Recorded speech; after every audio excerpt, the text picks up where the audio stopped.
नमस्कार, स्वागत है आप सभी का देवभूमि लाइव में। मैं हूं आपके साथ श्रावणी पटनायक। बुलेटिन की शुरुआत करेंगे। उत्तराखंड में मुख्यमंत्री महालक्ष्मी योजना शुरू हो गई है। मुख्यमंत्री पुष्कर सिंह धामी ने सीएम आवास से योजना का शुभारंभ किया। सीएम ने यमुना कॉलोनी बुड़गांव की सुशीला को मुख्यमंत्री महालक्ष्मी किट देकर योजना का शुभारंभ किया है। पहले दिन 16,000 से अधिक महिलाएं इस योजना से लाभान्वित हुई हैं।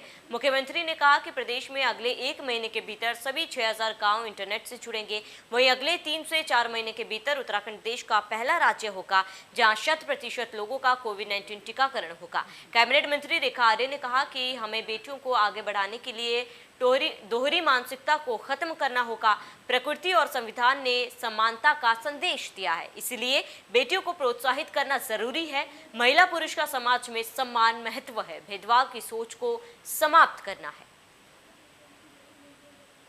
तो महिला पुरुष का समाज में सम्मान है, ऐसा कहना रेखा आर्य का है। आपको बता दें, आज सीएम पुष्कर सिंह धामी ने महालक्ष्मी योजना की शुरुआत की है और सीएम धामी ने योजना की शुरुआत किट देकर किया है। मुख्यमंत्री महालक्ष्मी योजना की शुरुआत सीएम पुष्कर सिंह धामी द्वारा की गई। इसका जो उद्देश्य है वो महिलाओं को आगे आना है। महिला और पुरुष में कोई अंतर ना रखना, महिला पुरुष का समाज में समान महत्व हो, और इसको लेकर ही मुख्यमंत्री ने महालक्ष्मी योजना की शुरुआत की है। महालक्ष्मी योजना की शुरुआत मुख्यमंत्री द्वारा की गई है। आपको बता दें कि आज एक महिला को किट वितरित कर मुख्यमंत्री ने इसकी शुरुआत की। 16,000 महिलाओं को बांटी गई है मुख्यमंत्री महालक्ष्मी किट।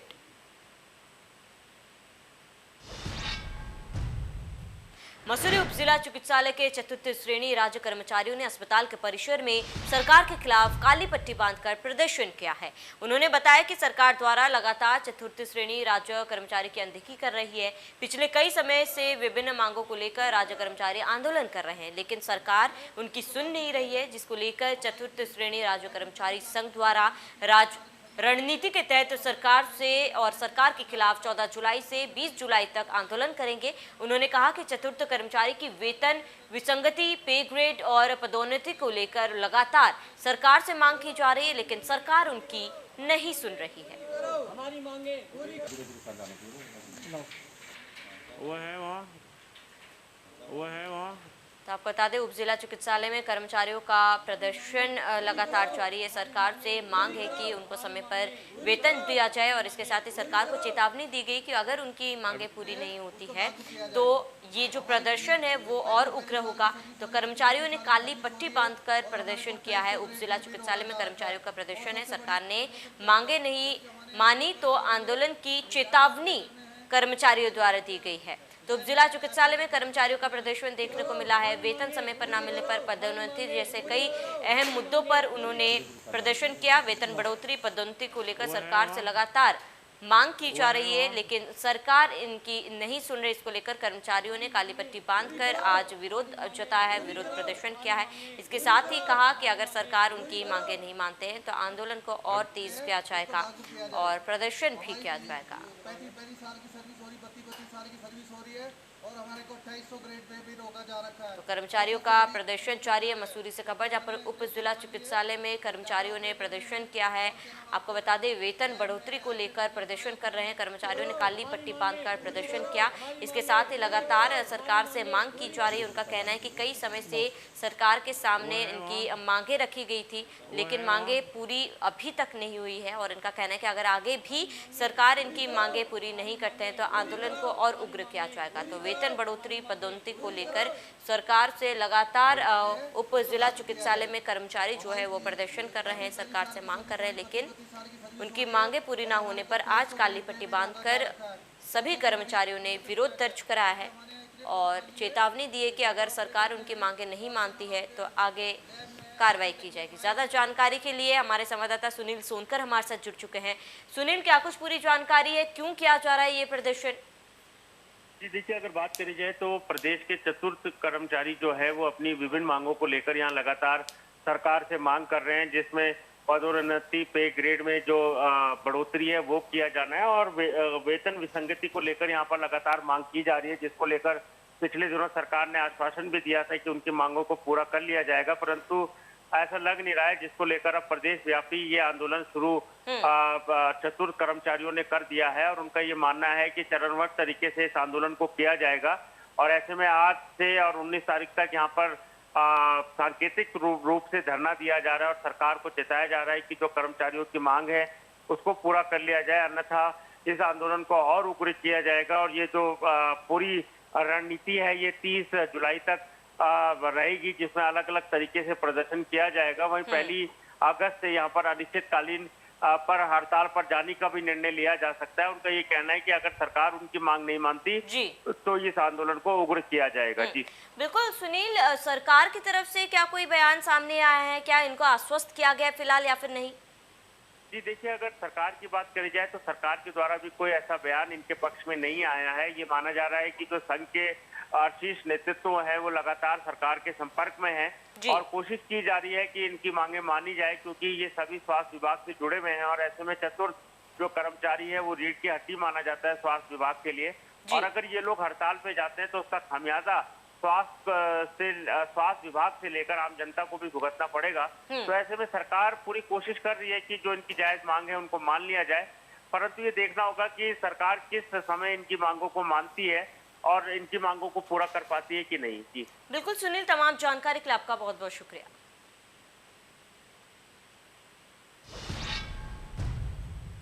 आम आदमी पार्टी ने उत्तराखंड के प्रत्येक परिवार को 300 यूनिट मुफ्त बिजली देने का ऐलान कर दिया है। इसके तहत पार्टी ने पूरे प्रदेश में बिजली गारंटी अभियान शुरू कर दी है। बता दें, इस डिजिटल अभियान को आम आदमी पार्टी 1 अगस्त तक कुल 15 दिन तक पूरे प्रदेश में चलाएगी। पार्टी के 10,000 कार्यकर्ता डोर टू डोर पहुंचकर लोगों का पंजीकरण करेंगे। इस अभियान के तहत पार्टी की ओर से यूनिक बिजली गारंटी कार्ड लोगों को दिए जाएंगे, जो पूरी तरह डिजिटल होगा और OTP के जरिए ये एक्टिवेट किया जाएगा। इस कार्ड को संभाल कर रखना होगा, जिससे आगे स्कीम का फायदा उत्तराखंड की जनता को मिल सकेगा।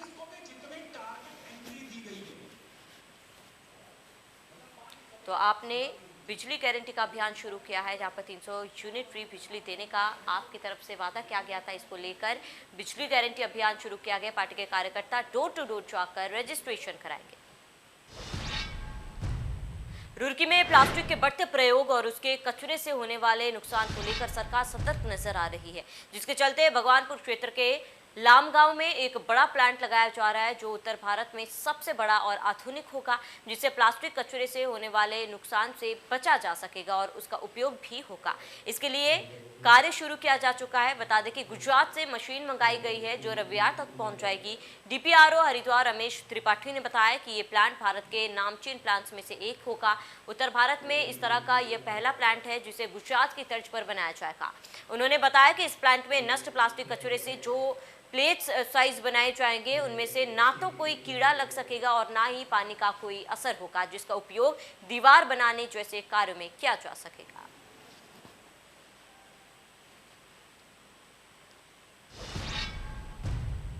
चुनाव का समय नजदीक है और चुनाव का समय नजदीक आते ही बीजेपी में बैठकों का दौर लगातार जारी है। रुद्रपुर जिले की कार्य समिति की बैठक की गई, जिसमें उत्तम सिंह नगर के प्रभारी मंत्री यतीश्वरानंद समेत प्रदेश महामंत्री, प्रदेश उपाध्यक्ष सहित जिले के बीजेपी पदाधिकारी मौजूद थे। प्रभारी मंत्री बनने पर यतीश्वरानंद पहली बार रुद्रपुर पहुंचे तो कार्यकर्ताओं ने गर्मजोशी से उनका स्वागत किया। कार्य समिति में आगामी विधानसभा चुनाव को लेकर चर्चा की गई। मीडिया से मुखातिब होते हुए उन्होंने कहा कि जिला कार्य समिति में 3 बिंदुओं पर चर्चा की गई और आगामी विधानसभा के लिए कार्यकर्ताओं के सुझाव दिए गए।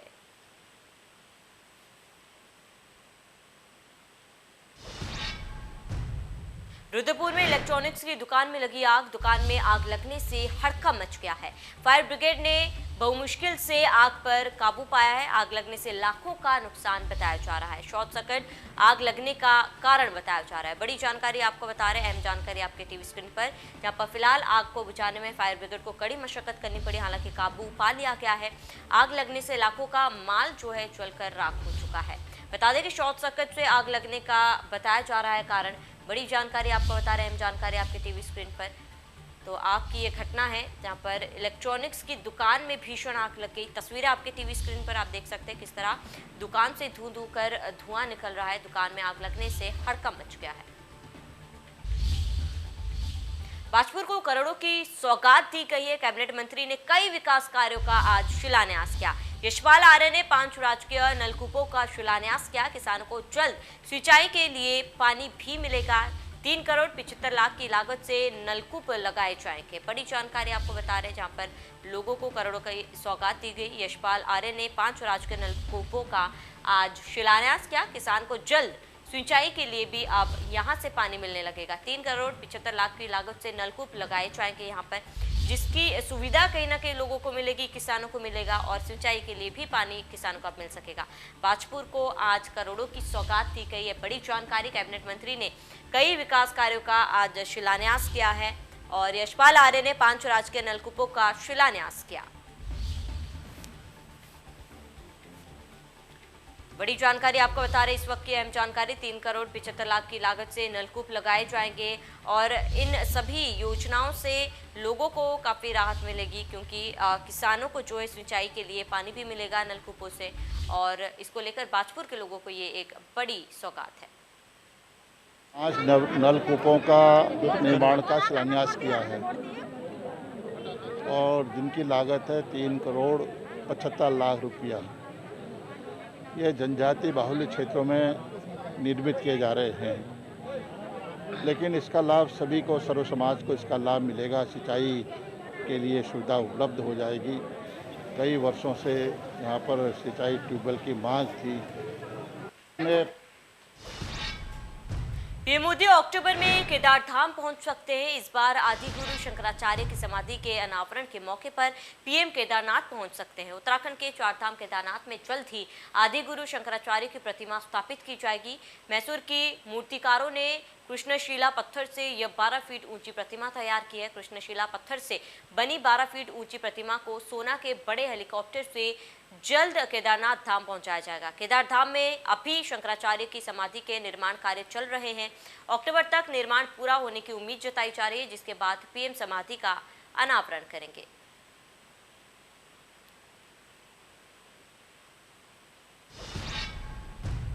कोरोना की तीसरी लहर को देखते हुए एम्स ऋषिकेश में हवा से ऑक्सीजन पैदा करने वाला पीएसए ऑक्सीजन प्लांट स्थापित किया जा रहा है। ये प्लांट कोविड मरीजों के इलाज में विशेष लाभकारी सिद्ध होगा। उम्मीद है कि 1 माह के अंदर प्लांट से ऑक्सीजन का उत्पादन होने लगेगा। इस सुविधा को शुरू करने के लिए डीआरडीओ की मदद से एम्स में ऑक्सीजन प्लांट लगाया जा रहा है। पीएसए तकनीक आधारित इस प्लांट में 24 घंटे प्रति मिनट 1000 लीटर ऑक्सीजन गैस का उत्पादन होगा। इस बारे में जानकारी देते हुए ऑक्सीजन प्लांट प्रोजेक्ट के nodal officer doctor Ajay Kumar ने बताया, कोरोना संक्रमण की संभावित तीसरी लहर की चुनौतियों से निपटने में यह प्लांट विशेष लाभकारी सिद्ध होगा। कोरोना की तीसरी लहर को लेकर एम्स का ये बहुत बड़ा फैसला है।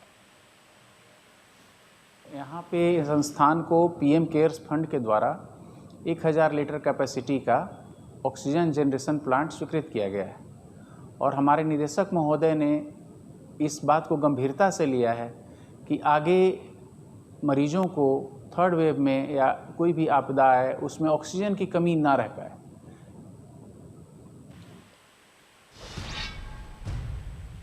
पेट्रोल और डीजल की बढ़ती कीमतों को लेकर आज यूथ कांग्रेस कार्यकर्ताओं ने हल्द्वानी में अनोखा प्रदर्शन कर महंगाई के खिलाफ आवाज उठाई। स्कूटी को रिक्शे पर चढ़ाकर स्कूटी में पेट्रोल की जगह ग्लूकोज की बोतल लगाकर बढ़ती महंगाई और सरकार के खिलाफ नारेबाजी की। वहीं महंगाई के खिलाफ प्रदर्शन कर रहे कांग्रेस कार्यकर्ताओं ने आरोप लगाया कि आज पेट्रोल के दाम 100 प्रति लीटर हो गए हैं, तो दूसरी तरफ डीजल के दाम भी दिन प्रतिदिन बढ़ते जा रहे हैं। प्रदर्शन कर रहे कांग्रेस कार्यकर्ताओं ने कहा कि केंद्र सरकार तुरंत रसोई गैस और पेट्रोल डीजल की कीमतों को कम करने के लिए कोई ठोस कदम उठाए, नहीं तो आने वाले दिनों में जनता का जीना मुश्किल हो जाएगा। और स्कूटी पूरी तरह से बीमार हो गए हैं। डीजल पेट्रोल के दाम इतने बढ़ गए हैं कि बाइक और स्कूटी के पहिए जाम हो गए हैं। वो बाइक और स्कूटी को इलाज की जरूरत है। आज कांग्रेस के कार्यकर्ताओं के साथ डीजल पेट्रोल की बढ़ती कीमतों के विरोध में और जो हमारी बाइकें खराब हो गई हैं उनको ठीक करने के लिए ग्लूकोज चढ़ाकर रिक्शा में घुमाया है स्कूटी और बाइक को। और मोदी सरकार से हम लोग मांग कर रहे हैं डीजल पेट्रोल और रसोई गैस के दामों को वापस लेने का काम करें। इस महंगाई की वजह से आम जनता का जीना दुश्वार हो गया है। महिलाओं का रसोई का बजट पूरी तरह से बिगड़ गया है। मुस्लिम पर्व बकरा ईद को मद्देनजर रखते हुए आज तहसील सभागार में उपजिलाधिकारी ने बैठक आयोजित की, जिसमें पुलिस और अन्य विभागों के अधिकारी मौजूद रहे। इसमें उपजिलाधिकारी ने कोविड-19 की तीसरी लहर को देखते हुए कोविड नियमों के तहत बकरा ईद मनाई जाएगी, जिसका प्रशासन सख्ती से पालन कराएगा। इस दौरान उपजिलाधिकारी ने बताया कि मस्जिदों के प्रभारियों को निर्देशित कर दिया गया है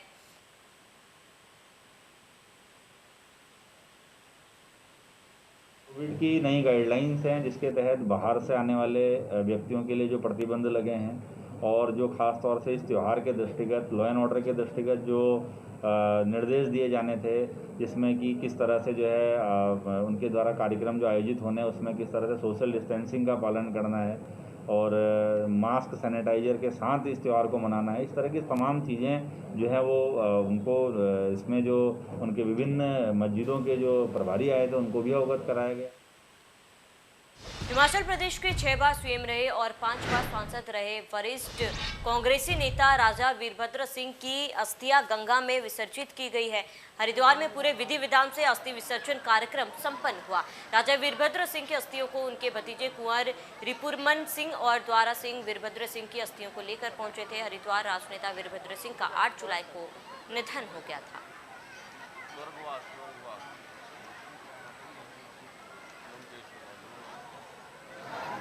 सिंह जी की अस्थियाँ लेकर आए हैं। वो रिश्ते हमारे दादा लगते थे, तो हमारे साथ 2 ठाकुर आए हैं, जैसे हमारा शुरू से रहा है, जो हमारा ख़ानदानी वो हैं। और हमारे क्षेत्र के जो राजा साहब के ख़ास लोग थे वो आप देख रहे हैं हमारे साथ हैं इसमें।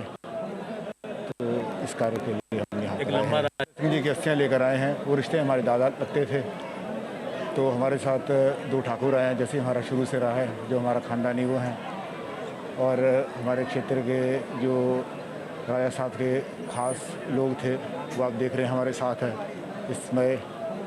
तो इस कार्य के लिए हम यहाँ कांवड़ यात्रा को लेकर सूत्रों के हवाले से बड़ी खबर सामने आई है। उत्तराखंड सरकार पड़ोसी राज्य को गंगा जल उपलब्ध कराने को तैयार हो गई है। गंगा जल टैंकर में उपलब्ध कराएगी सरकार। केंद्र सरकार के सुप्रीम कोर्ट में हलफनामे के बाद राज्य सरकार की पहल, दूसरे राज्य के कांवड़ियों को हरिद्वार आने की इजाजत नहीं दी गई। बड़ी जानकारी इस वक्त की आपको बता रहे, गंगा जल टैंकर में उपलब्ध कराएगी अब सरकार। बड़ी और अहम जानकारी से आपको रूबरू कराते, जहाँ पर सुप्रीम कोर्ट में हलफनामे के बाद तो राज्य सरकार की ये पहल है, जहाँ पर लोगों तक गंगा जल पहुंचाया जाएगा टैंकरों से। दूसरे राज्य के कांवड़ियों को हरिद्वार आने की भी इजाजत नहीं दी गई है।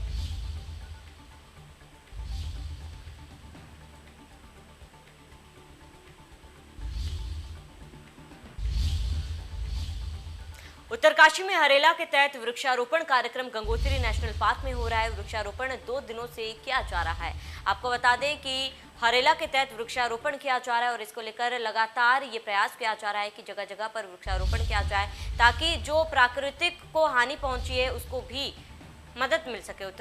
उत्तरकाशी में हरेला के तहत वृक्षारोपण कार्यक्रम का आयोजन किया जा रहा है। गंगोत्री नेशनल पार्क में वृक्षारोपण का कार्यक्रम किया जा रहा है। 2 दिनों तक ये कार्यक्रम चलेगा। यहाँ पर लगातार जगह जगह वृक्षारोपण किया जा रहा है। तो उत्तरकाशी में हरेला के तहत वृक्षारोपण का कार्यक्रम का आयोजन गंगोत्री नेशनल पार्क में वृक्षारोपण किया जा रहा है। तो 2 दिनों से किया जा रहा है वृक्षारोपण और इसके साथ ही कहीं ना कहीं लोगों को ये संदेश दिया जा रहा है कि जगह जगह पर वृक्षारोपण करें और गंगोत्री नेशनल पार्क में वृक्षारोपण का आयोजन।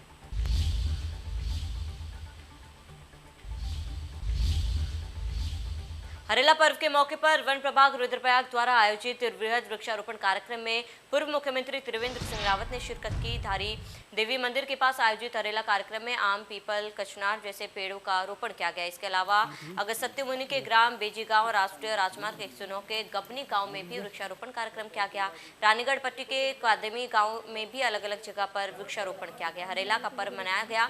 यहाँ पहुंचे विभिन्न वक्ताओं ने यहाँ ग्रामीणों को पर्यावरण बचाने और उसे सुरक्षित रखने की अपील की है। वहीं पेड़ लगाने के साथ साथ उनके संरक्षण और संवर्धन की भी बात कही।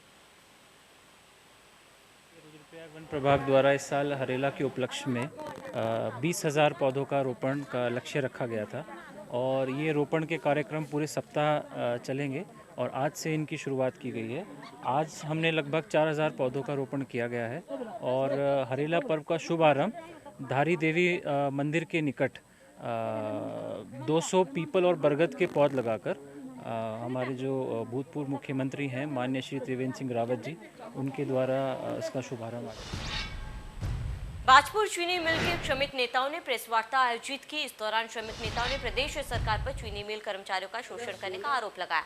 बता दें कि भाजपुर चीनी मिल में कार्यरत 5 यूनियनों के प्रतिनिधियों ने प्रेस वार्ता आयोजित की। इस दौरान श्रमिक नेताओं ने कहा कि चीनी मिल में बीते 16 दिनों से कर्मचारी फिटमेंट, पदोन्नति और मृतक आश्रितों को नौकरी दिए जाने की मांग को लेकर आंदोलन कर रहे हैं, लेकिन प्रदेश सरकार श्रमिक आंदोलन की ओर से जरा भी ध्यान नहीं दे रही। इस दौरान श्रमिक नेता वीरेंद्र सिंह ने कहा कि बीते 10 सालों से फिटमेंट, पदोन्नति और मृतक आश्रितों को नौकरी दिए जाने की मांग को लेकर लगातार मांग की जा रही है, जिसको लेकर लगातार मुख्यमंत्री और गन्ना मंत्रियों से भी वार्ता की जा रही है, लेकिन सरकार द्वारा चीनी मिल में आउटसोर्स पर कर्मचारी तैनात कर कर्मचारियों के साथ खिलवाड़ किया जा रहा है।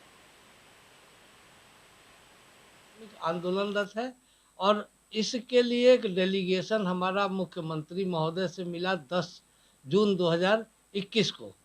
वहाँ सारी बातें हमने रखी, किंतु अभी तक कोई सुनवाई नहीं हुई। 9 जून 2021 को यहाँ माननीय गन्ना मंत्री यतीश्वरानंद जी आए थे, उनके समक्ष भी रखा गया। क्षेत्रीय विधायक और हमारे कैबिनेट मंत्री श्री यशपाल आर्या जी के समक्ष बार बार इस मांग को उठाया जाता रहा, किंतु कोई सुनवाई नहीं हुई है। एक डेलीगेशन हमारा फिर 19 जुलाई को जाएगा माननीय गन्ना मंत्री महोदय के पास, चारों चीनी मिलों का, और अपनी मांगों के लिए उनके विस्तृत रूप से चर्चा की। हालांकि पहले भी चर्चा की गई, पर शासन में कोई भी सुनवाई हमारे कर्मचारियों के लिए। चलिए, इसके साथ ही देवभूमि लाइव में मेरे साथ इतना ही। देखते रहिए इंडिया न्यूज़।